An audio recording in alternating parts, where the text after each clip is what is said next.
4:1. Entonces, ¿qué decimos que nos encontró, nos dio Abraham, nuestro padre? Y dice aquí protopátera, es decir, el primer padre de nosotros. No más que no traduce así la Biblia de Jerusalén, pero pues el original sí dice así, protopátera. Nuestro padre en la fe. Si pues Abraham se fue justificado por las obras, entonces tiene su gloria, pero no ante Dios. Pero no ante Dios. ¿Qué pues es lo que está escrito? Y dice, no veo bien ya aquí, yo creo que es Episteus, ahora sí. Creyó Abraham a Dios y elogiste auto eis dikaiosinen, y se lo acreditó como justicia. Estamos citando, como ya saben, Éxodo 15:6.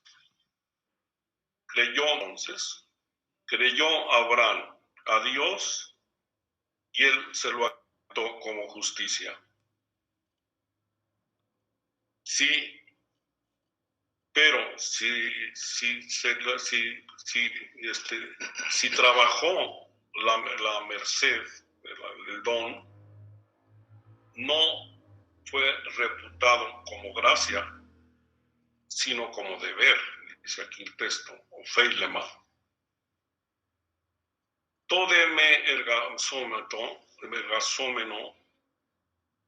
pero no al que trabajó,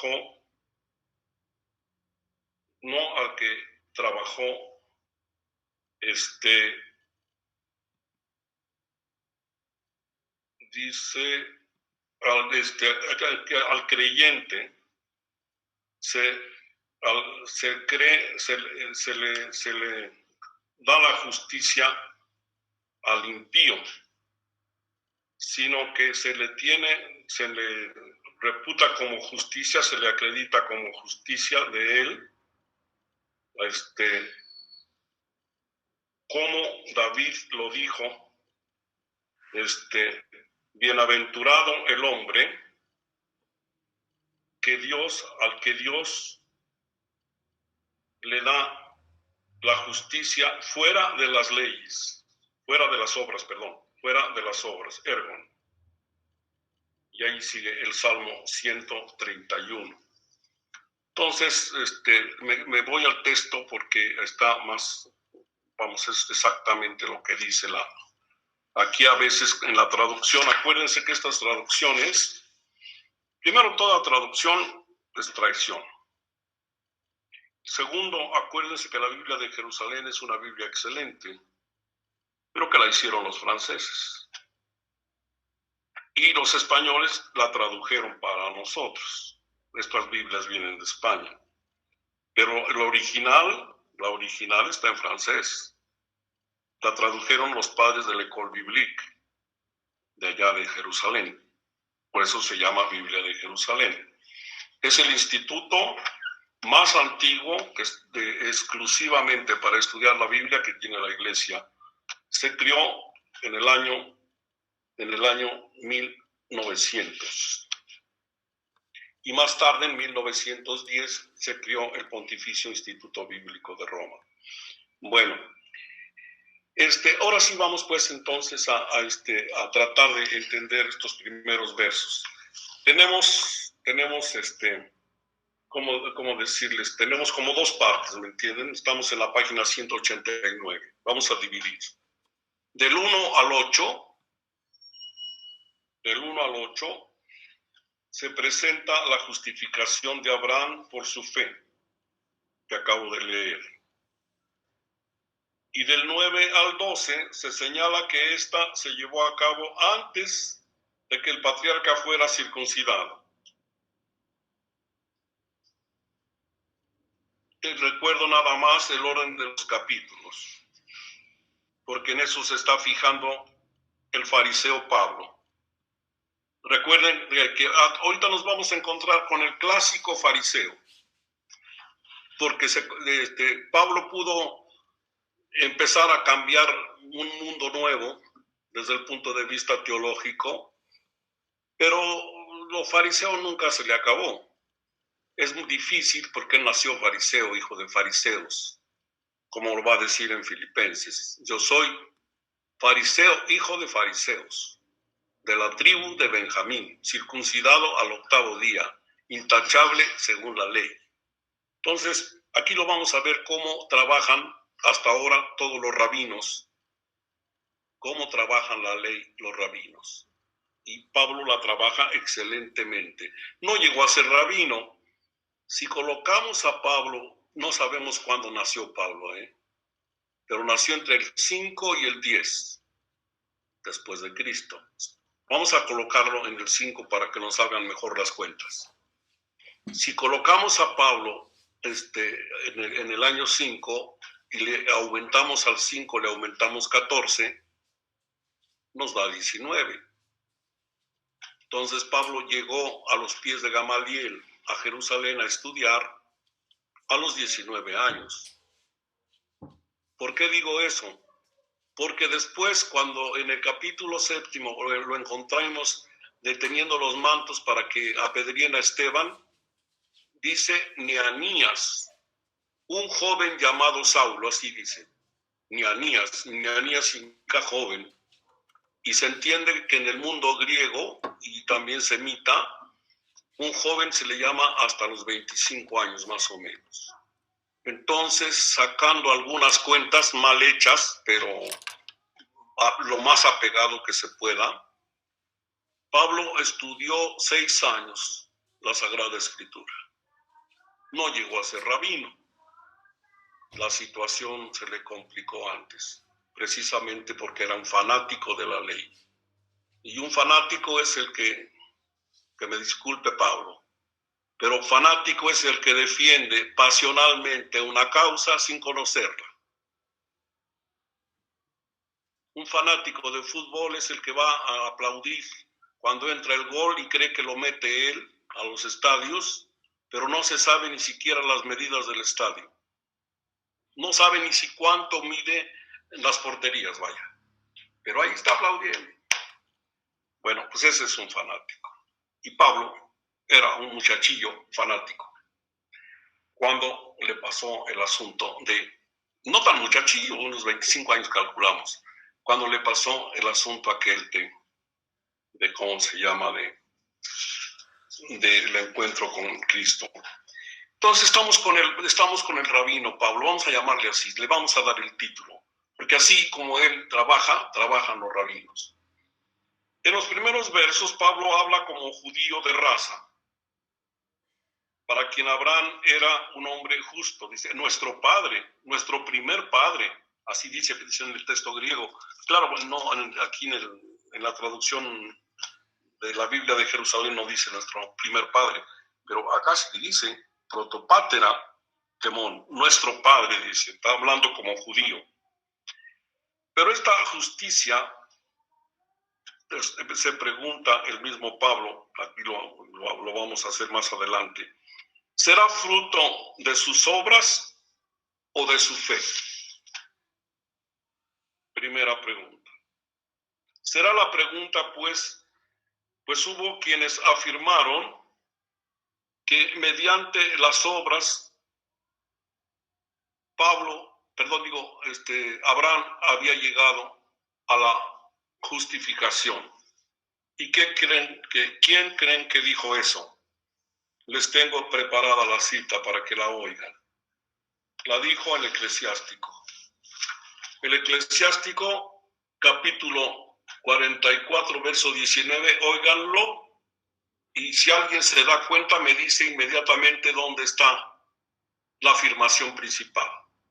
Lo leo. Abraham, padre insigne de una multitud de naciones, no se halló quien le igualara en gloria, Él guardó la ley del Altísimo y con él entró en alianza. En su carne grabó la alianza y en la prueba fue hallado fiel. Por eso Dios le prometió con juramento bendecir por su linaje a las naciones, multiplicarlo como el polvo de la tierra, encumbrar como las estrellas de su linaje y darle una herencia de mar a mar, desde el río hasta los confines de la tierra. ¿Quién me dice dónde está la tesis contraria de Pablo aquí en este texto que también está aprobado y canonizado?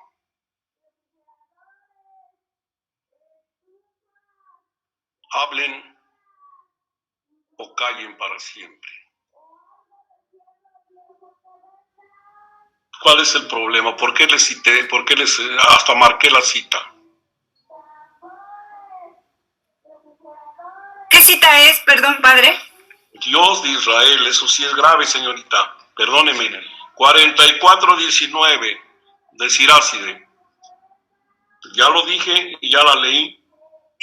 Sí, padre, gracias. Bueno. Monseñor, Sí. yo creo que aquí nos está hablando precisamente de que Abraham no consiguió el favor de Dios por sus obras, sino porque creyó en él y ya, y no hubo más.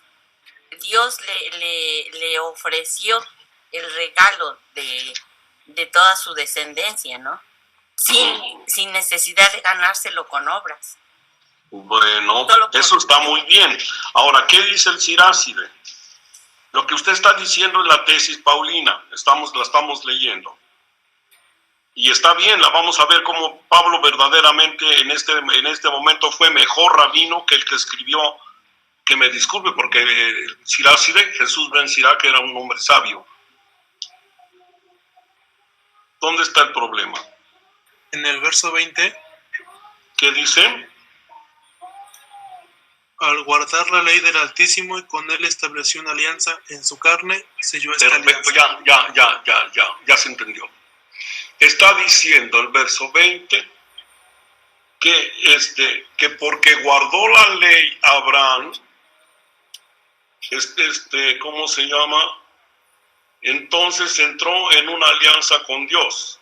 En su carne grabó la alianza, es decir, la peritomé. Y en la prueba fue hallado fiel. Entonces, Pablo dice, no, eso no es, porque inclusive si ustedes se fijan leyendo bien ese texto, lo leen después con calma, por favor, porque después está diciendo, antes dice que porque cumplió la ley, Dios entró en la alianza con Dios, y después le dice que por eso Dios como regalo le va a dar una ¿cómo se llama? Una generación tan abundante como las estrellas del cielo y las arenas del mar. Ni siquiera ¿cómo se llama? Jesús ben Sirac no guardó ni siquiera el orden del Génesis. No. Vamos a ver cómo Pablo aquí está argumentando en forma distinta, ¿me entienden? ¿Qué está diciendo Pablo? Dice el verbo erumen, no se olviden, lo tengo allí en la página 190 arriba. Entonces, ¿qué ganamos con Abraham nosotros? Erumen. ¿Sí? ¿Qué cosa nos dio Abraham? Porque ya en Gálatas 3, 6, 9, acuérdense, se había referido al patriarca, pero ahora lo trajo el escritor al centro de la demostración. Dije por eso allá, no lo voy a explicar tanto porque ahorita le vamos a dejar un capítulo entero acá en Romanos. Pero ya lo habíamos tratado. Al llamarle nuestro Padre, según la carne, así dice, según la carne, kata sarka, según la carne, el texto se refiere a la trascendencia e importancia que tenía para todo el pueblo judío, que sabía también qué grande era su fe. pues muchas veces habían leído Génesis 22, es decir, cuando su fe fue superior a su amor paterno. Y como está allí en la fotografía de los apuntes, decidió llevar a su hijo al sacrificio. Grande fue su fe, por eso se le llama el padre de los creyentes. Pero si, como algunos dicen, fue justificado por las obras, como dice el Siráside, por el cumplimiento de la ley, no culpemos tampoco al Siráside. Él estaba viviendo en medio de una situación en donde la ley era lo más importante. El Siráside vivió por lo menos 200 años antes de Cristo. Podrá gloriarse, pero no ante Dios, así dice.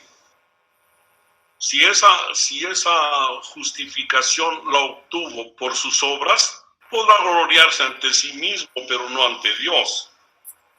No supondría ninguna, todo sería iniciativa amistosa de la bondad divina. De otro modo sería vanagloria. Ya está en el 2.17 y 3.27. Y por tanto sería la antítesis de la fe. La vanagloria, lógicamente, sí, es la antítesis de la fe. Vamos adelante. Por eso, el tercer versículo se convierte en la prueba escriturística máxima. Es el hallazgo que dije yo, importantísimo, que Pablo encontró leyendo el Génesis. ¿Qué cosa está escrito? ¿Qué dice la Escritura? Creyó Abraham a Dios y se le acreditó como justicia. Eso dice en el verso 3. Y dije, este es el centro mismo de la tesis. Creyó Abraham y se le reputó como justicia. Aquí lo tienen en griego también. La expresión episteusin de Abraham, toteo, kaielogiste, auto, kaiosinen, creer en la palabra de Dios le valió a Abraham ser su amigo, con el cual Yahvé mismo va a cortar una alianza. Acuérdense que la palabra cortar suena aquí como un poquito extraña, pero así se dice. Quise serle fiel al texto hebreo. Cortar una alianza es karat, berit. Ese es en hebreo. Ese es hacer una alianza con Dios. Entonces creyó Abraham y se le reputó como justicia, es decir, desde ese momento se volvió amigo de Dios. Dios lo empezó a tener como su amigo gracias a la fe. Y si seguimos el orden de los capítulos que el Siráside no siguió, el capítulo 15 está antes del 17. Y la circuncisión, que es el signo externo de la alianza, está en el 17. Y si todavía nos vamos más lejos, Abraham vivió en el año 1850 más o menos, y Moisés entregó la ley en el Sinaí por el 1200, vamos a poner 1250 antes de Cristo, 1230 por ahí antes de Cristo. Por lo tanto, había muchos siglos de distancia. Cuando Abraham fue llamado, no había leyes. Fíjense bien la fuerza de la argumentación de este rabino en ciernes que es Pablo. No había leyes. Y sin embargo, Dios se lo reputó como justicia. ¿Qué cosa le reputó como justicia? La fe. Nada más la fe. De la que hablábamos ayer. Ayer hablamos pues más profundamente de la fe. El acto de fe le fue conocido al patriarca como eficaz para contar con la bondad perpetua de Dios. bondad perpetua. ¿Por qué digo bondad perpetua? Porque fue signada con una alianza. Tú puedes decir que eres mi amigo o mi amiga, pero tiene que haber alguna constancia, como de hecho la hay cuando un hombre y una mujer se casan. Hay una constancia escrita y sellada y archivada. ¿Por qué? Pues porque ese es el respaldo, y en ese tiempo no había archivos, ni había firmas, ni había nada. ¿Qué había? Signos exteriores, ya se los expliqué. O se amontonaban unas piedras o se plantaba un árbol para decir, este es el punto de referencia de que tú y yo aquí nos pusimos de acuerdo para respetarnos todos los días de nuestra vida, para vivir juntos, para ir a la guerra juntos, para no pelearnos nunca, para ser amigos siempre. Y Dios hace una alianza con Abraham y no le está pidiendo que cumpla ninguna ley, porque ni siquiera había leyes. Simplemente que crea en él. Pero además ya venía creyendo desde el Génesis, porque se puede decir que Dios fue pastoreando a Abraham desde el Génesis. ¿Cómo se llama? Los textos principales se los marco para que no perdamos tiempo. Miren, dice el Génesis 12:1. Yahvé dijo a Abraham: vete de tu tierra y de tu patria y de la casa del Padre a la tierra que yo te mostraré. De ti haré una nación grande y te bendeciré. Engrandeceré tu nombre y sé tú una bendición. Bendeciré a quienes te bendigan, maldeciré a quienes te maldigan. Por ti te bendecirán todos los linajes de la tierra. Ahí están las promesas, porque nadie deja nada por nada. Repito mi frase, nadie deja nada por nada, pero ahí hay una promesa, la promesa que podía animar el corazón de Abraham, que era ser padre de una en ese tiempo las grandes familias eran signos del amor de Dios. ¿Y qué dice el verso 4? Que leyó muy bien, lo estuvo leyendo muy bien Pablo. El verso 4 dice: marchó pues Abraham como se lo había dicho Yahvé, y con él marchó Lot. Tenía Abraham 75 años cuando salió de Harán. Entonces, ¿qué está diciendo? Pues que le creyó a Dios, le creyó a sus promesas y dejó su tierra, dejar la tierra, romper los lazos de amistad con la gente que te conoce, con tus parientes, con tu trabajo, etcétera. Eso es una vocación. Y luego, si nos vamos un poquitito más adelante, nomás les voy a leer otro textito, porque el ciclo de Abraham va del 12 al 22, acuérdense. La fe de este gran patriarca, el protopater, le llama aquí el texto, acuérdense. En el 15, antes de pronunciar la frase, no temas, Abraham, yo soy para ti un escudo, tu premio será muy grande. Le sigue prometiendo Dios. Dios de Abraham, dijo Abraham: sí, Señor, Yahvé, ¿qué me vas a dar si me voy sin hijos? En otras palabras, pues no me dijiste que iba yo a ser padre de un gran pueblo, como y que todos los linajes de la tierra me bendecirían, y me voy a ir de este mundo sin un hijo. Y contesta el Señor, dijo Abraham: he aquí que no me has dado descendencia, y un criado de mi casa me va a heredar.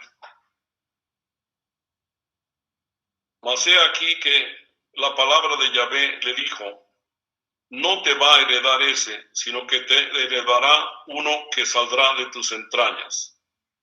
Y sacándole afuera le dijo, mira al cielo y cuenta las estrellas, si puedes contarlas. Y le dijo, así será tu descendencia. Y aquí viene el verso, ahora sí ya viene el verso. Y creyó él en Yahvé, el cual se lo reputó como justicia.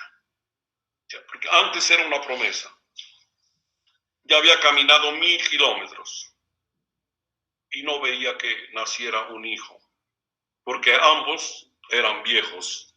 Él salió de 75 años, dice aquí, y Sara era estéril. Entonces, lógicamente, después, en algún momento Abraham también pregunta, y bueno, Señor, ¿por dónde está tu promesa? Me voy a ir de este mundo sin hijos, etcétera. Bueno, aquí el acto de fe le fue reconocido al patriarca como eficaz para contar con la bondad perpetua de Dios. Sigo en la página 190, en el párrafo segundo, los últimos 5 versos. En esta historia y en la frase citada, fundamentalmente el escritor encuentra toda la fuerza de su argumentación. Menos feliz es el planteamiento de Santiago 2, 21, 23, que hace depender la justicia de Abraham del sacrificio de su hijo. Santiago hace depender, dije bien. Después leen el texto ustedes, ese sí no lo traje, pero lo leen, ahí lo tienen. Hace depender el mérito de Abraham de haber querido, haber preferido ofrecer a su hijo a Dios por encima, digo, por abajo de su propia fe al Señor. Eso dice Santiago, porque acuérdense que Santiago va a traer una frase con la que nos vamos a encontrar más adelante y la voy a explicar. La fe sin las obras es muerta. Esa es frase de Santiago. Y también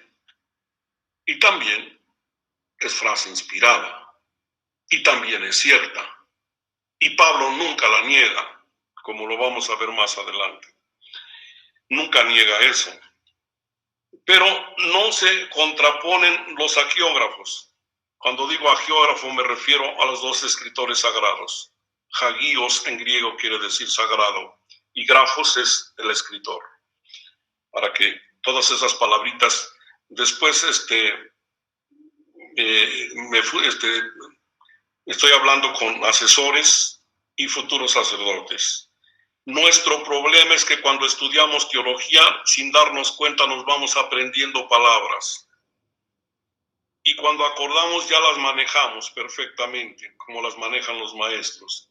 Y después, cuando estamos predicándole al pueblo sencillo, nos soltamos esas palabras que ellos no entienden para nada, en lugar de entender que lo más importante es que te entiendan.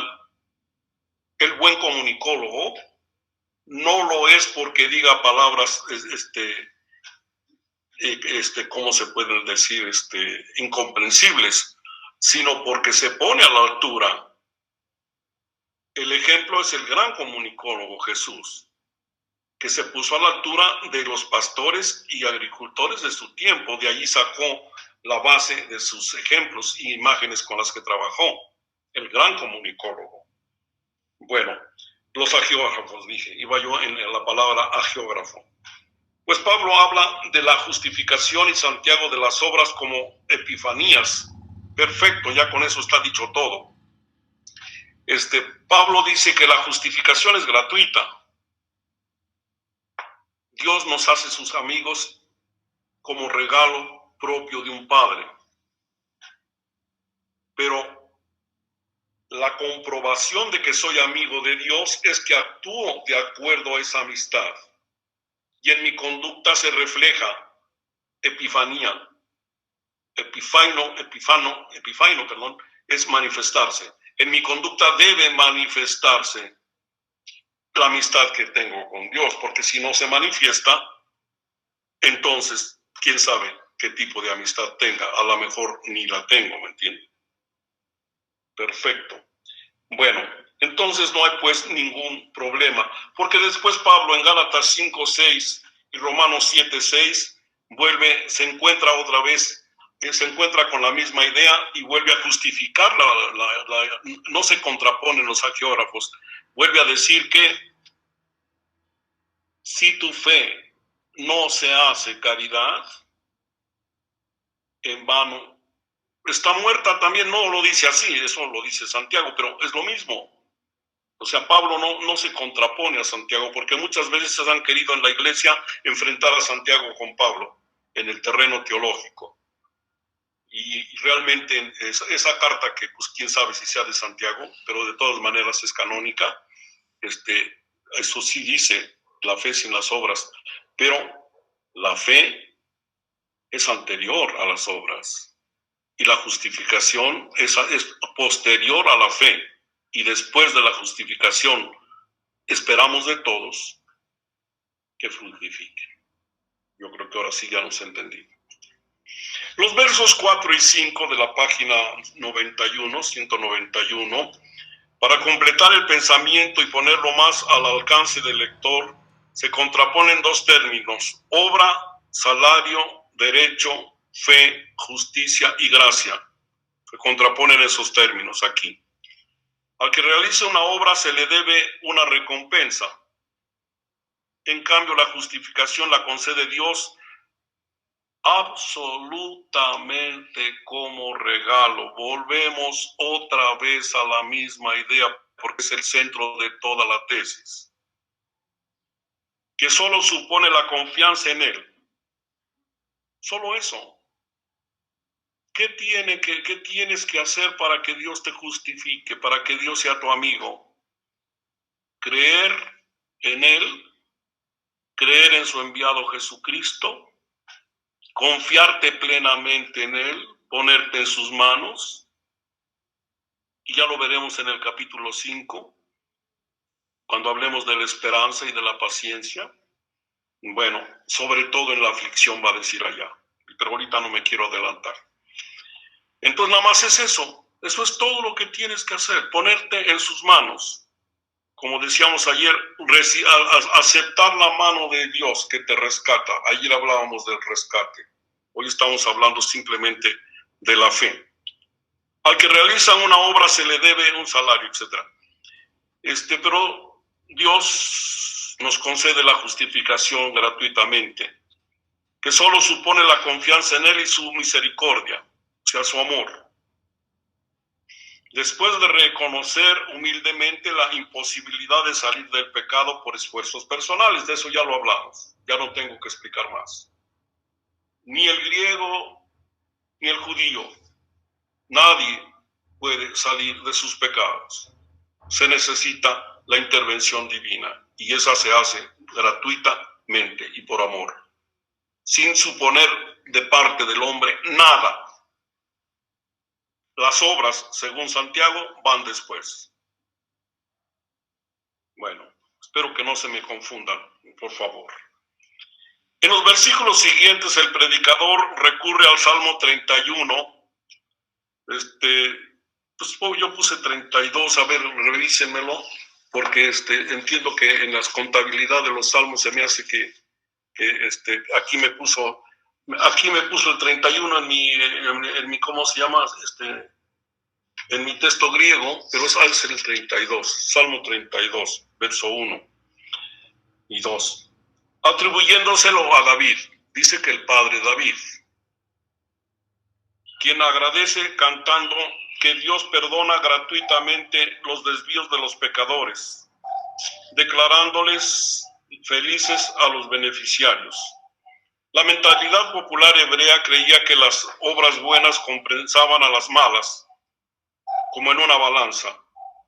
Imaginaban los verbos cubrir, no imputar y perdonar gradual y plenamente, acentuando la acción divina del perdón total, como en el Salmo 85, en Proverbios 10, etcétera, etcétera. Entonces, pues, simplemente leamos el texto y quedémonos así como lo cita este 32, está bien aquí. Bienaventurados aquellos cuyas maldades fueron perdonadas, dice el Salmo. Vaya usted a saber si es de David. A los salmos es muy difícil fecharlos. Pero lo importante es que es un canto canonizado y que nos sirve a todos para encontrarnos con el Señor. Bienaventurados aquellos cuyas maldades fueron perdonadas y cubiertos sus pecados. Dichoso el hombre a quien el Señor no imputa culpa alguna. Dichoso el hombre a quien el Señor no imputa ninguna. Macarios aner, hu me logisetai, Kyrios hamartian. Bienaventurado, Macarios. Bienaventurado, feliz el hombre, aner, feliz el hombre, tiene una doble negación, y me, al que Dios no le reputa ningún pecado, no le imputa ningún pecado, dice el Salmo. O sea que el mismo Dios gratuitamente se lo ha perdonado. Por último, los versos que van del 9 al 12. Como siempre, el expositor aprovecha la reflexión para hacer afirmaciones concretas, va a sacar conclusiones. Si quieren, alguien que lo lea para que yo descanse tantito. Léanme del 9 al 12. Estamos siempre en capítulo 4. 9 al 12. Y así descanso tantito. Por último, en 9 al 12, como siempre, el expositor aprovecha la... No. El texto, hijo mío. La exposición yo la hago, no te preocupes. El texto. Entonces, ¿sobre quién recae esta dicha? ¿Solo sobre los circuncisos, también sobre los incircuncisos? Decimos, en efecto, la fe de Abraham le fue reputada como justicia. Pero, ¿cómo le fue reputada? ¿Cuándo ya estaba circuncidado o antes de estarlo? No cuando estaba circuncidado, sino antes. Recibió la señal de la circuncisión como sello de la justicia que viene de la fe, que poseía estando todavía sin circuncidar. Así, se convertía en padre de todos los que creían sin estar circuncidados, a fin de que la justicia les fuera igualmente imputada. Está claro, está sacando ya las conclusiones finales de la tesis, de la presentación de Abraham. Bueno, entonces se pregunta él, ¿cuándo le concedió Dios la justicia a Abraham? ¿Cuando era un incircunciso o cuando ya estaba circuncidado? Hace rato dije que en la secuencia de la lectura, primero está el capítulo 15, creyó Abraham y Dios se lo reputó como justicia, y después está el capítulo 17, donde el signo externo posterior a la alianza ya recibida es la circuncisión. Entonces le concedió la pregunta, dice Pablo, lo dice bien, ese es un verdadero rabino, es como si es un fariseo, hijo de fariseos, que se fijó más que el Siráside. ¿Le concedió acaso Dios la justicia a Abraham cuando ya estaba circuncidado? Es decir, después del 17. ¿O se la concedió inmediatamente cuando Abraham aceptó la palabra de Dios que iba a tener hijos como las estrellas del cielo y las arenas del mar? Y contesta el mismo Pablo, aquí lo van a encontrar. En otras palabras, ¿la justificación depende de la circuncisión o tiene un espectro más amplio? Es decir, ¿la justificación entonces se cerraría exclusivamente para los judíos? si Dios le hubiera concedido la justificación a Abraham después de la circuncisión, sería exclusivamente para los judíos. Pero la circuncisión es dice Pablo, es de un espectro muchísimo más amplio.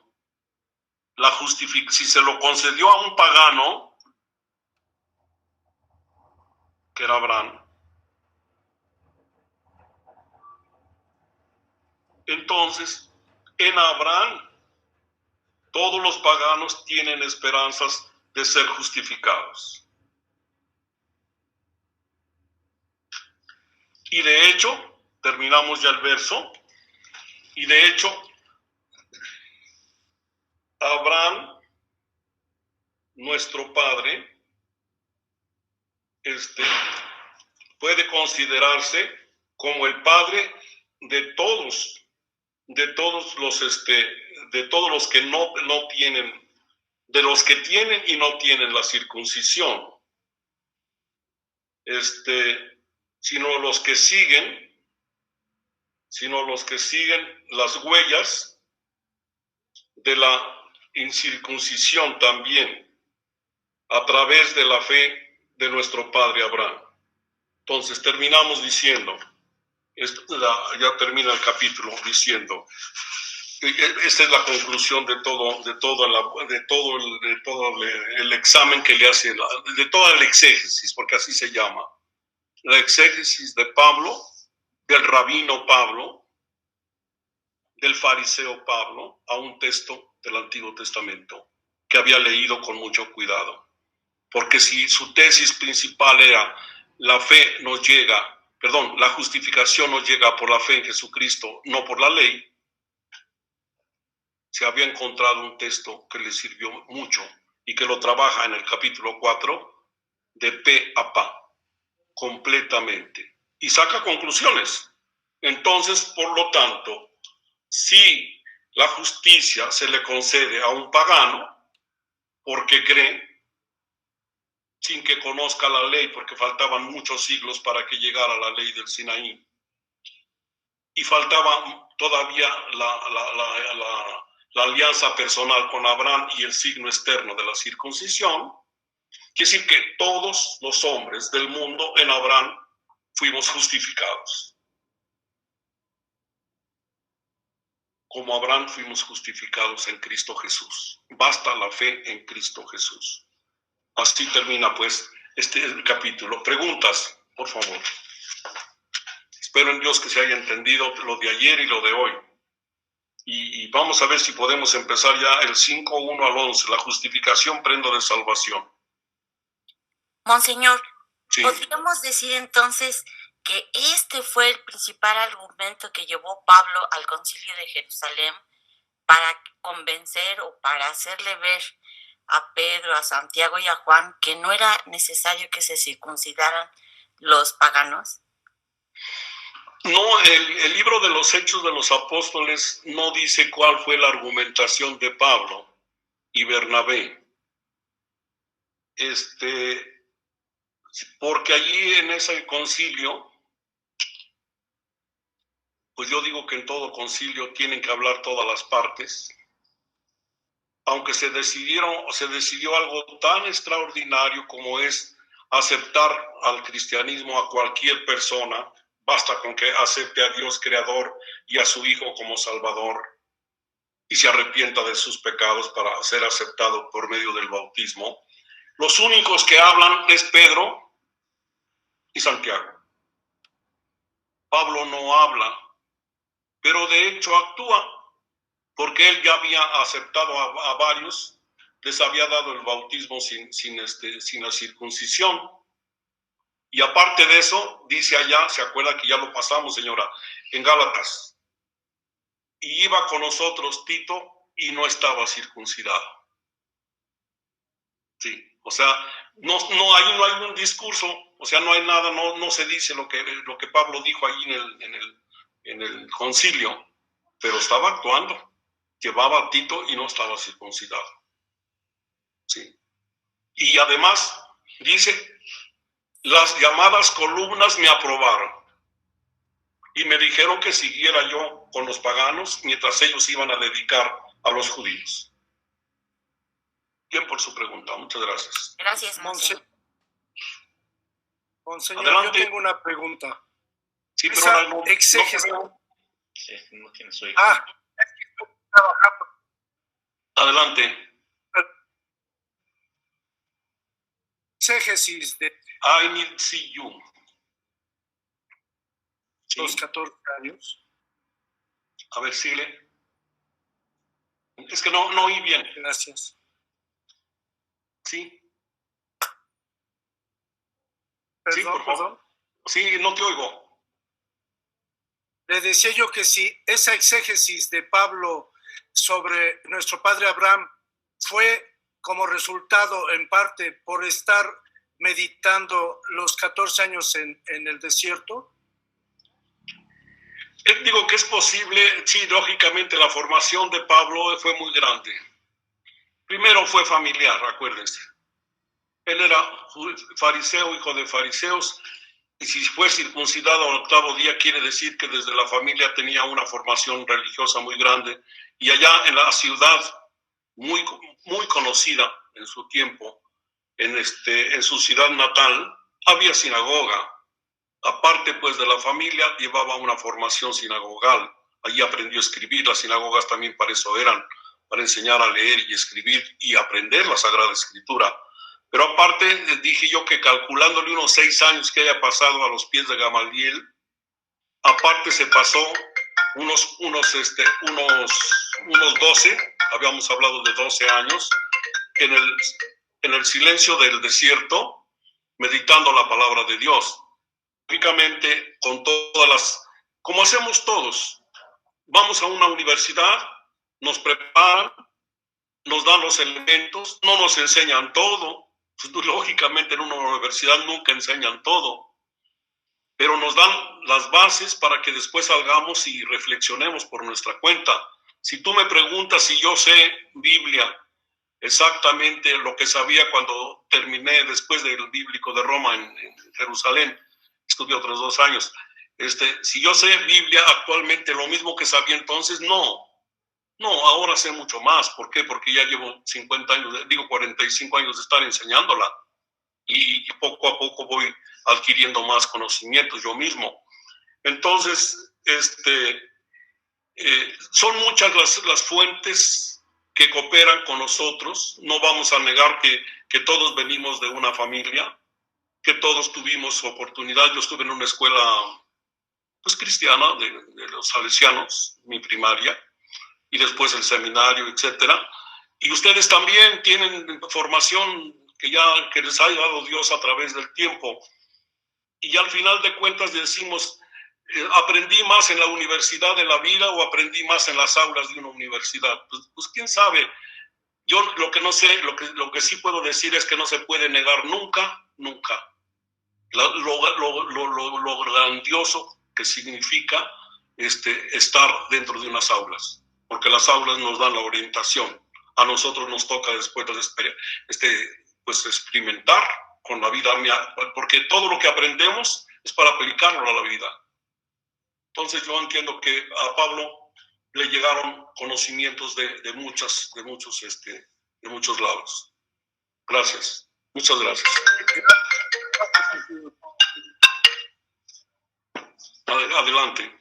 Monseñor, con lo que acabas de decir, bueno, con lo que dice usted de esta exégesis que hace Pablo sobre Abraham, puede ser que la ley terminó por alejar más al pueblo judío porque se aferraron a solamente cumplir la ley por cumplirla, y Pablo viene a romper eso diciendo que desde el principio con Abraham no era necesaria la ley, sino simplemente tener este lazo de fe que ahora se convierte más fuerte en Jesucristo. O sea, Pablo viene a romper con esa pues manera de cumplir la ley por cumplirla nada más. No, bueno, primero te aclaro varias cosas que tú ya conoces. Desde luego, el primero que rompe con la ley es Cristo. Porque si ponemos a Pablo en primer lugar, seríamos injustos, porque el que rompe con la ley es Cristo. capítulo 22 de Mateo, que no vas a olvidar nunca, verso 37. Amarás al Señor tu Dios, amarás a tu prójimo como a ti mismo, y esa es toda la ley y todos los profetas. Y luego, acuérdate del capítulo 7 de Marcos, no mancha lo que viene de fuera, sino lo que sale de dentro. Yo les dije en clase, con eso acabó con el 80% de los 613 mandamientos, porque el problema del hombre, que no puede controlar sus instintos y sus pasiones fácilmente, es que crea leyes, porque cree que con las leyes va a mejorar la conducta. Los diputados en sus cámaras de todo el mundo, también los de México, creen que porque escriben una ley va a mejorar la sociedad. Ni quien se entere de sus leyes, porque ni tienen formas catequéticas de enseñarlas. Voy a decirlo porque para que se aplique a nuestra situación. Entonces, ¿cómo se llama? Las leyes se van acrecentando conforme va pasando el tiempo, porque una ley siempre tiene tiempos finitos. Y si hay algún abogado aquí que me ayude, que nos ayude, todas las leyes son como las medicinas. ¿Cómo se llama? ¿Cómo se dice de la medicina? Se termina su tiempo de vigencia, pues. Termina su tiempo de vigencia y aparecen nuevas leyes, ¿me entiendes? En concreto, voy a decirte una frase que ojalá te la lleves para tu ministerio. No te veo, quiero verte. Y al decírtela a ti, se la estoy diciendo a todos, porque aquí no contesto para uno, sino para todos. La pregunta es buena. Donde abunda la ley, esa frase es mía, escasea el amor.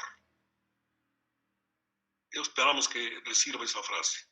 Donde abunda la ley y escasea el amor. Pero esto que en Pablo hace, esta exégesis que Pablo hace, la hace ya sobre un presupuesto. Él sabía que la ley no daba nada al hombre, porque el interior del hombre siempre tiene que estar motivado por algo que lo lleve hacia el bien. Porque dentro del hombre, todavía no alcanzamos a ver si mañana vemos un pedacito de eso, dentro del hombre existe la tendencia hacia el mal. Y necesita también, por lo tanto, que Dios intervenga para que nos ayude a manejar, a conservarnos dentro de su amor. Por eso, ¿cómo se llama? Las leyes no dan nada. Y no fue Pablo, ni Cristo tampoco. Si nos queremos ir más atrás, todavía tendríamos que llegar hasta Jeremías capítulo 31, que tanto les han citado en clase en todas las materias. Yo os voy a cambiar, la situación. Voy a hacer una nueva alianza que ya no tenga mandamientos externos, porque un mandamiento externo nada más es un aviso de lo que no debes hacer, sino que estén sembrados dentro de tu corazón, dice el capítulo 31 de Jeremías. Y a su lado también Ezequiel. Les voy a cambiar el corazón de piedra por un corazón de carne, para que entiendan ¿cómo se llama? Que más allá de las leyes está la alianza, que lo que realmente sucedió, el acontecimiento grande del Sinaí, no fue la ley, sino fue la alianza. O sea, la amistad que decidieron contraer con Dios para siempre, ellos y sus hijos, de generación en generación, y a la que fueron fallando siempre. Por eso, ya cansado, Jeremías un día dijo, Dios les anuncia que quiere una nueva alianza. Y esa nueva alianza se da con Jesucristo acuérdense, ya se los expliqué, a propósito de la Eucaristía. Esta es la sangre de la nueva alianza. Por lo tanto, estamos viviendo una nueva dimensión en donde Dios se entromete en mi ser, me empuja desde dentro, me afianza mi confianza y fe en Él, me da la fuerza necesaria si yo lo invoco humildemente para mantener mi justificación, es decir, mi amistad con Él. Muy bien. Pero quiero anunciarles todavía, de acuerdo al tiempo, o tienen todavía otra pregunta, la soporto. Otra pregunta. Porque quiero anunciarlo de mañana, de una vez.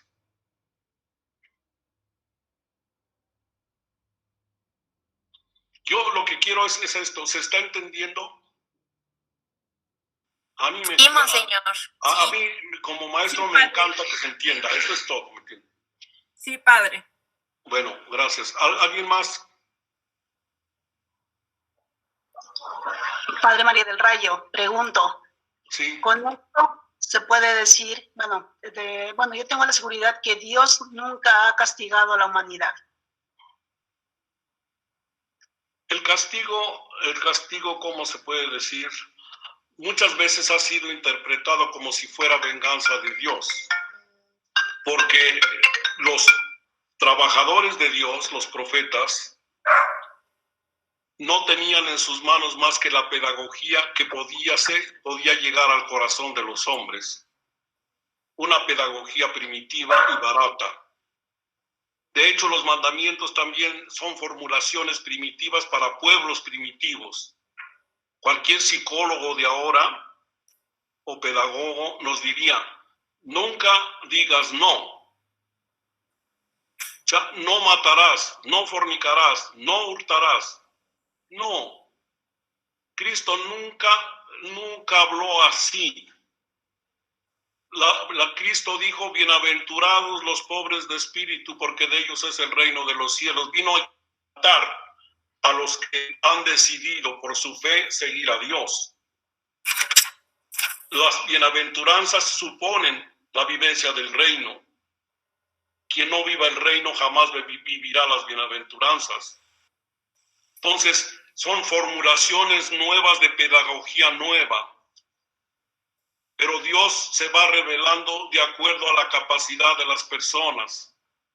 Y hay una frase de Aristóteles que siempre les repito porque a mí me ha servido para guiarme en la vida. Lo que se recibe según la capacidad del que recibe, no del que da.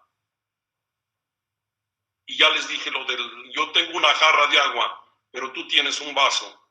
Entonces solo vas a recibir el agua de la capacidad de tu vaso. ¿De acuerdo?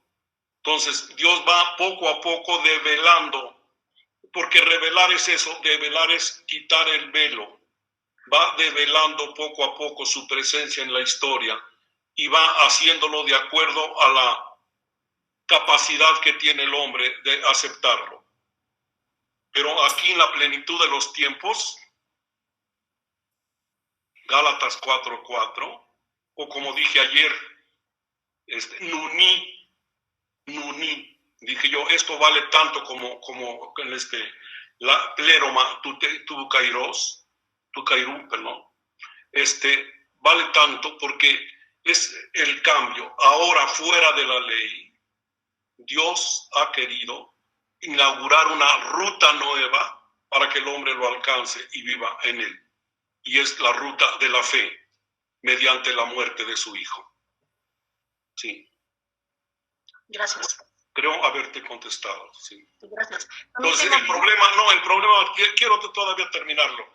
El problema es que la gente que no está evangelizada, estoy hablando del 95% de los llamados cristianos, y estoy positivo, yo soy positivo, siempre interpretan que la enfermedad pues es castigo de Dios. La situación mala de finanzas que tienes en tu casa, castigo de Dios. Cualquier cosa que les vaya mal son castigos de Dios, porque no han experimentado al Dios amor. Y en tiempo de Cristo, acuérdate muy bien, con eso termino. Oye, Señor, a propósito del ciego de nacimiento, ¿quién pecó? ¿Sus padres o él? Y Cristo, pero rotundamente, ni sus padres ni él. Está ciego porque está ciego, porque la enfermedad es parte del paquete de la vida. Creo que con eso. Y mañana va a salir lo de la aflicción. Pues va a salir en relación con la palabra salvación. Bueno, ¿alguien? Sí, alguien más, y ya les anuncio el nuevo tema. Bueno, si no, yo tengo una duda de lo que dejó leer ayer del templo. Sí. ¿Por qué aparecieron las sinagogas, padre? Las sinagogas aparecieron, acuérdense que, si alguno de ustedes ha oído la misa conmigo los domingos a las 11:30, voy explicando poco a poquito el primer texto y el evangelio. Y explico también partes de la misa para que vayan entendiendo. Ya voy a acabar, ya estoy en la comunión. Voy explicando poco a poco. Porque a mí siempre me ha interesado que la gente no celebre nada que no entienda. Entonces, por eso, en eso voy. Y decía yo que cuando se fueron los judíos prisioneros a Babilonia, afortunadamente los colocaron en la parte sur, allá por donde está una población que se llama Nippur. Y por ahí pasan los canales de regadío que tenían la buena agricultura de Babilonia, porque ellos tenían o siguen teniendo la presencia de los dos ríos que se van juntando, el Éufrates y el Tigris, que van a entrar ya al Golfo Pérsico. Y allí en una ciudad que se llamaba Tel Aviv, no la Tel Aviv del Mediterráneo actual, no, una ciudad que se llamaba Tel Aviv allá en Babilonia. Allí vivía Ezequiel y juntaba a la gente cerca del río Cobar, que era seguramente un canal, porque no hay ríos más que los dos grandes. Entonces, allí empezaron a estudiar la palabra de Dios que ya existía en los primeros documentos de la Biblia. Y al empezar a estudiarlos, empezaron a poner el sábado, que ya de por sí ya existía en la cultura semítica, también en Babilonia, en cierta forma. Empezaron a consagrarlo y lo hicieron parte ya indispensable de la lectura y celebración de la palabra. Y después ya las primeras sinagogas, vino con eso, ya hechas así como edificios, se encontraron en Egipto en el año 260, ya con los Ptolomeos en Egipto. Ahí se encuentran las primeras sinagogas. Y ya cuando regresan los israelitas, muchos se quedan en Babilonia y siguen trabajando allá en Babilonia. De hecho, el Talmud de Babilonia se hace en el siglo V después de Cristo, con la gente que se quedó allá. Y luego ya, para el tiempo de Pablo, había comunidades judías por todas partes, que eran, ¿cómo se llama? Era la diáspora, pues. De tal manera que en Roma había 13 comunidades de judíos.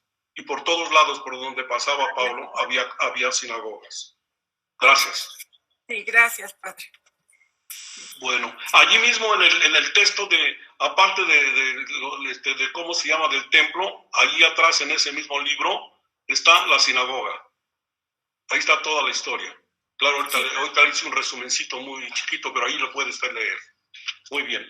Mañana vamos a leer el texto.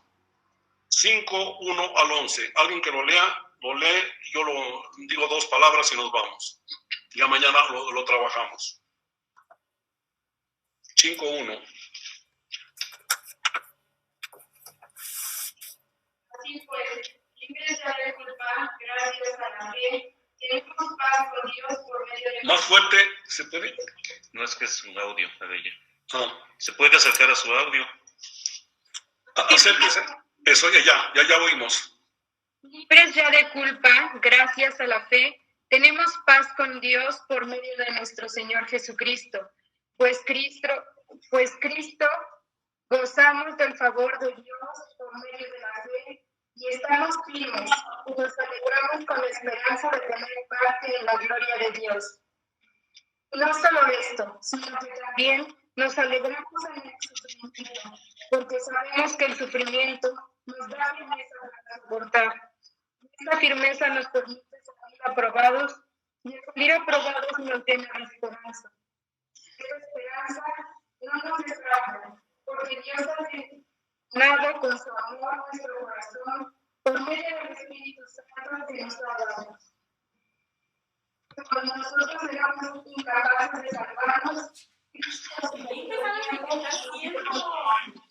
no es fácil que alguien se deje. Bueno, voy a señalar, gracias, muchas gracias. Señalo algunas partecitas, voy a leer el verso 3. Más aún, nos gloriamos hasta en las tribulaciones, sabiendo que la tribulación engendra la paciencia. La paciencia, virtud probada, la virtud probada, la esperanza. Y la esperanza no falla, porque el amor de Dios ha sido derramado en nuestros corazones por el Espíritu Santo que nos ha sido dado.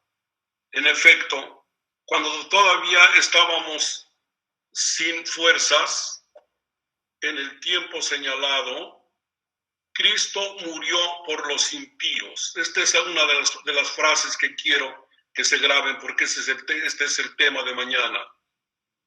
Es importante. Cuando todavía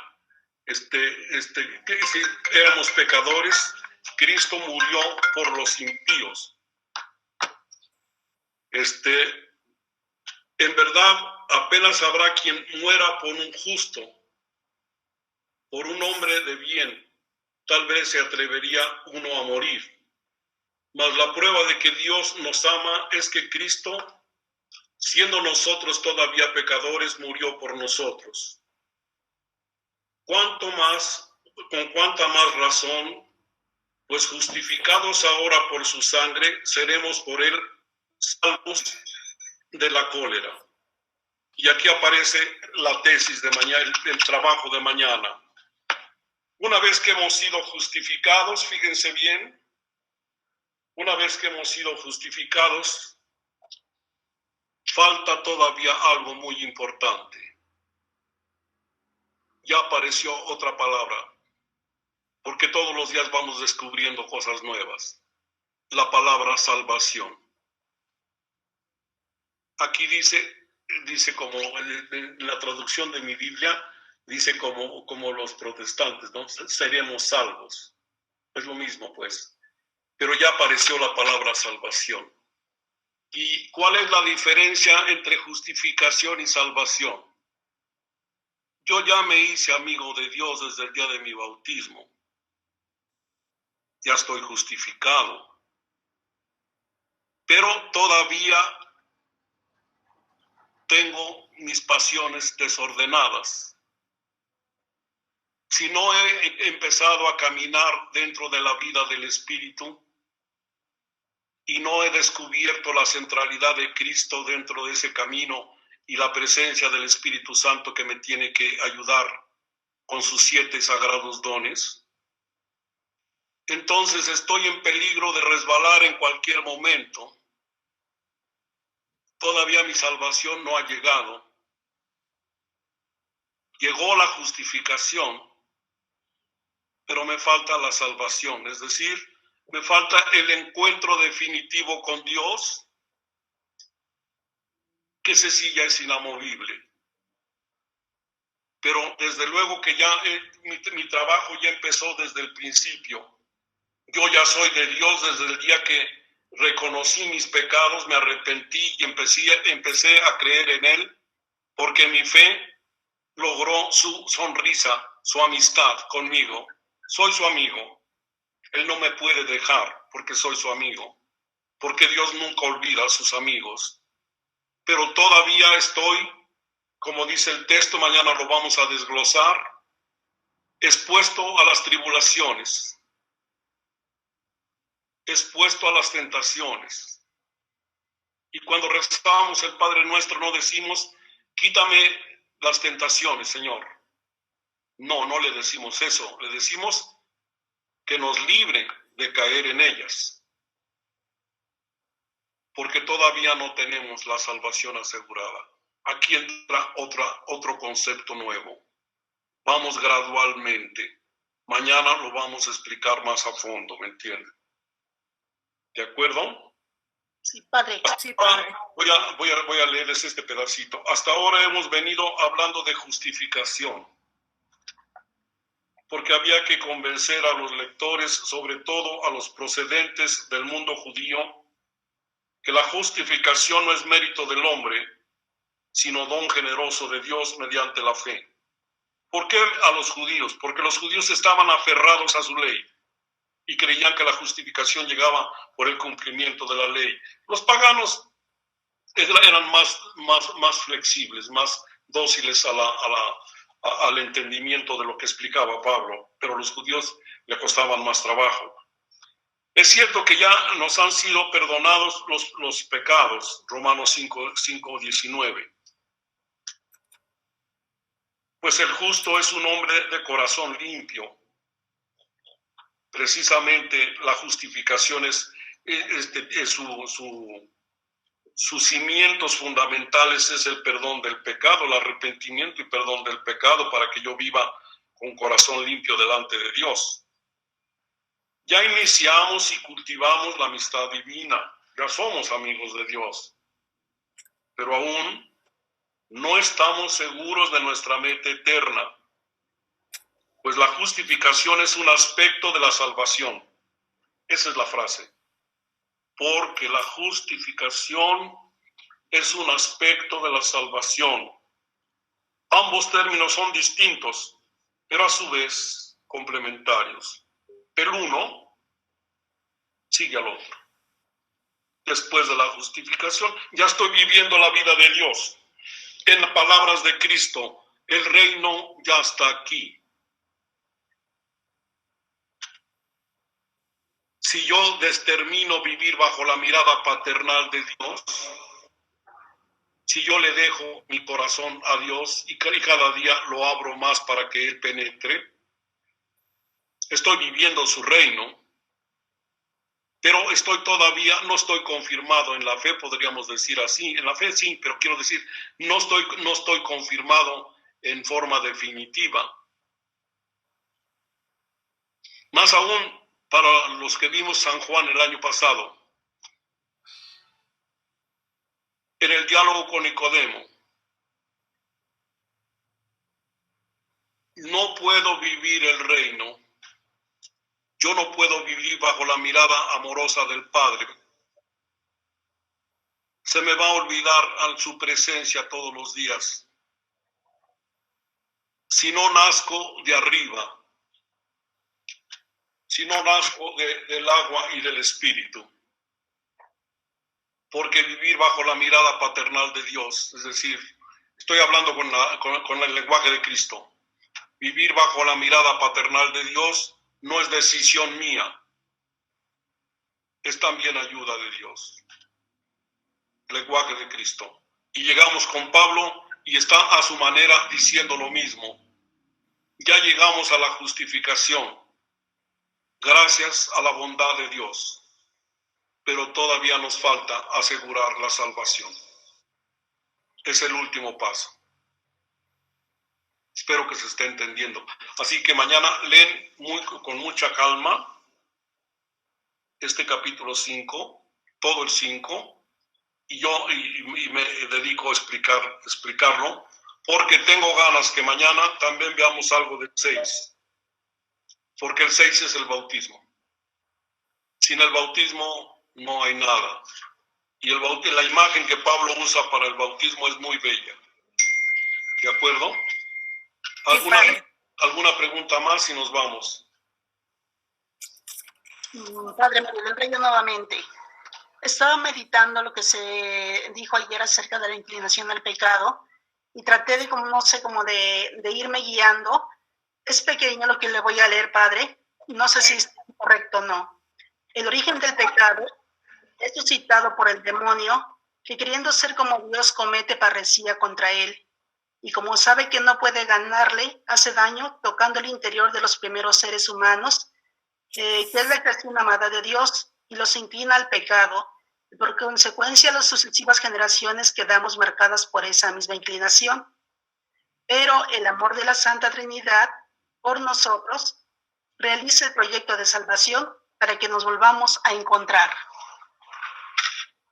Perdóneme, ¿de dónde está leyendo? Porque me distraje porque me están aquí llamando. No sé de dónde me está leyendo eso. No, esas son mis conclusiones que estuve sacando ayer. Estuve masticando lo que se dijo y pues traté de ir como con un hilo conductor para llegar a esto. Sí. ¿Sabe qué? Yo siento que todavía le está dejando usted un espacio muy grande al diablo. Ajá. Aquí en todo lo que hemos estado viendo, Sí. se murió alguien. En todo lo que hemos estado viendo, no lo hemos mencionado. Ajá. Solamente mencionamos a Beliar, a ver si se acuerda usted dónde. Acuérdese dónde lo mencionamos. ¿Quién se acuerda? Que parecía que ese era un añadido, ¿no? Que no era de Pablo, porque no manejaba ese lenguaje Pablo. ¿En dónde está eso? No recuerdo la cita ahorita. ¿Alguien que la recuerde? Porque ya van a venir los exámenes. Estamos a punto de ¿cómo se llama? De que llegue la escatología final. ¿Dónde? Segunda a los Corintios en el capítulo 6. ¿Verso? A mí me interesan los versos también. Verso 14. Verso 14. Sí, ahí lo menciona y acuérdense que dijimos que esa es una glosa posterior, que también esta es parte de la canonicidad de la carta, pero no es de Pablo. Pero Pablo no menciona tanto la presencia, o más bien no menciona la presencia del demonio, sino la presencia de Dios en el corazón de la gente, ¿me entiende? Después de todo, tengamos en cuenta que si bien las fuerzas del mal pueden o siguen trabajando en el mundo, están reducidas por la presencia de Dios, que ya es parte, que ya desde la cruz nos ganó para siempre. La cizaña y el trigo caminan juntos porque todavía hay muchas fuerzas del mal que tuercen el corazón de las gentes. Pero muchas de esas torceduras se pueden explicar a lo mejor en la psicología de una vivencia familiar triste. Cuando hemos recibido el bautismo, la Santísima Trinidad se apodera de nosotros y vendremos a Él y haremos con Él nuestra morada, decíamos con los alumnos de San Juan el año pasado. Y vendremos a Él y haremos en Él nuestra morada. El bautismo es una intervención, se lo voy a explicar mañana, es una intervención poderosísima de Dios que transforma radicalmente, si le dice algo la palabra ontológico, ontológicamente, estructuralmente, modifica el interior de una persona, diviniza, lo lava, lo ilumina en los verbos de Pablo. Y está tan presente Dios aquí en el centro de mi vida que cuando oigo por allí de algún sacerdote que todavía practica los exorcismos, ya le he mandado decir por el radio que venga a hacer otros 4 años de teología al seminario, porque es una forma de engañar a la gente. No nos fijemos tanto digamos, en las tentaciones posibles que pudiera haber de parte de las fuerzas del mal, sino fijémonos en el amor de Dios en primer lugar, en su presencia amorosa que ya nos invadió, estamos invadidos de la presencia de Dios, somos propiedad absoluta de la Santísima Trinidad, de nadie más, por favor, enderezcamos bien nuestro barco, mejoremos nuestro santuario familiar. Los santos más que intercesores son modelos de vivencia de fe. El intercesor por excelencia es Cristo. Nadie intercede frente al Padre como Cristo. En cada Eucaristía Él es el intercesor frente al Padre. Entonces, reduzcamos más la acción del demonio pensando en otra segunda cosa. La otra segunda cosa es su libre albedrío, señora. Es decir, su libertad, porque la última responsable de aceptar el amor de Dios en su vida es usted y yo, los dos, los tres, los cuatro, los 65 que estamos aquí. Somos los responsables de nuestra propia vida, siempre contando con la ayuda de Dios, porque sabemos que tenemos tendencias al mal, pero son tendencias connaturales. Entonces, reduzcamos un poquito más o lo que puedan, todo lo que les hayan dicho sobre el diablo y los exorcismos en este tiempo. Los exorcismos creo que se están haciendo fuera de tiempo. Antiguamente todavía, cuando se entendía que la esencia del bautismo era el borrar el pecado original, eso empezó en el siglo VI, le cambiaron los elementos esenciales al bautismo, que son la justificación, el hacernos amigos de Dios, el hacernos hijos y coherederos con Cristo de la filiación del Padre. Ese es el centro del bautismo. Y lógicamente el ser amigo de Dios es haber desalojado cualquier otra presencia maligna de nuestro ser. Desde el bautismo para siempre. Gracias, Padre, por eliminarnos. Gracias, Padre. Sí, por favor, porque para eso estudiamos teología. Me da mucho gusto su pregunta. Para eso estudiamos teología, para centrar la fe en donde están los núcleos, ¿me entiende? Sí. Yo hago esta pregunta porque luego tengo grupos, ¿sí?, a los cuales evangelizo. Y sí, no quiero cerrar porque es una gran responsabilidad. Entonces, sí, lo que llegan a hacer esas clases de preguntas, yo ya voy a tener manera de cómo contestar. Gracias. Bueno, sí, cómo no. ¿Usted dónde tiene sus grupos? Aquí en la Colonia La Libertad. Ah, perfecto. Sí. Muy bien.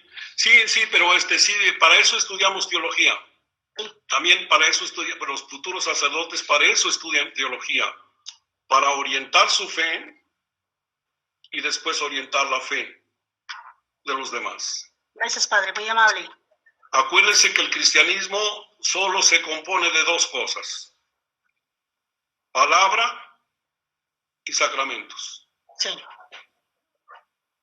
Y a propósito del texto con que abrí esta mañana, la palabra la podemos trabajar todos, hombres y mujeres, en la misma línea, siempre que estemos preparados. En los sacramentos, yo pienso que algún día la Iglesia podrá renovar el diaconado para mujeres. Espero que algún día lo haga. Y entonces podrían bautizar. Acuérdense. Porque leí un texto, no estaban todos cuando leí el texto de cómo se llama, de Evangelii Nuntiandi. No se menciona aquí, pero hubo diaconisas en la Iglesia. A lo mejor algún día. Pero por lo pronto, la palabra, la mitad de la salvación que llega por la palabra y la otra mitad que llega por los sacramentos, la palabra es patrimonio de todos. Y para que la prediquemos todos, siempre que estemos preparados. Sí, Padre, muchas gracias. Sí, muchas gracias a usted, señora. Muchísimas gracias. Adelante. Bueno, me están tocando. Nos vemos, pues, que Dios los bendiga. Gracias, Padre, igualmente. Les va a llegar el esquema del templo que ya me enseñó Noé. No, señor, gracias. Buenas tardes. Gracias. Gracias, señor. Buenas tardes. Sí. Nos vemos, Señor. Muchas gracias, Nos vemos. Gracias.